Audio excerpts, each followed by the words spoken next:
पूछा है कि वर्ष 2024-25 और 25-26 के दौरान रीवा जिले के राजस्व अधिकारियों द्वारा विभागीय निर्देशों के अनुसार वार्षिक सेगमेंट प्रोग्राम तैयार कर वरिष्ठ अधिकारियों से अनुमोदन प्राप्त किया गया था या नहीं। यदि किया गया तो उस अनुमोदित कार्यक्रम के अनुसार अधिकारियों ने वास्तव में क्षेत्र का भ्रमण किया या नहीं, इसकी पूरी जानकारी सदन में प्रस्तुत की जाए। उन्होंने यह भी जानना चाहा कि क्षेत्रीय भ्रमण के दौरान मौके पर कितने राजस्व प्रकरणों और आवेदनों का निराकरण किया गया तथा इसकी प्रमाणिक जानकारी उपलब्ध कराई जाए। विधायक ने मांग की है कि कलेक्टर स्तर पर तहसीलदार और नायब तहसीलदारों की टूर डायरी, वाहन लॉगबुक और भ्रमण संबंधी अभिलेखों का सत्यापन कराया जाए ताकि यह स्पष्ट हो सके कि अधिकारियों ने वास्तव में क्षेत्र में जाकर कार्य किया या केवल कागजों में रिकॉर्ड तैयार कर शासन को भ्रमित किया।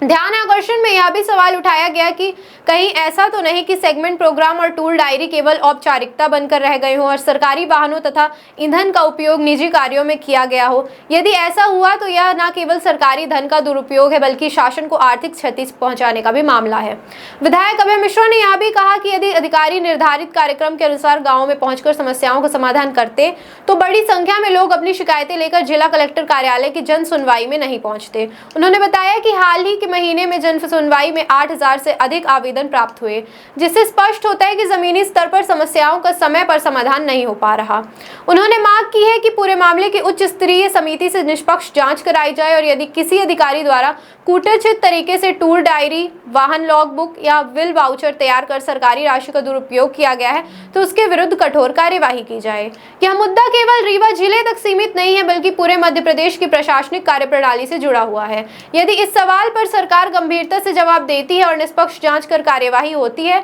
तो राजस्व विभाग में पारदर्शिता बढ़ेगी, सरकारी संसाधनों के दुरुपयोग पर रोक लगेगी और आम नागरिकों को उनके क्षेत्र में ही समय और न्याय और प्रशासनिक सेवाएं मिल सकेंगी।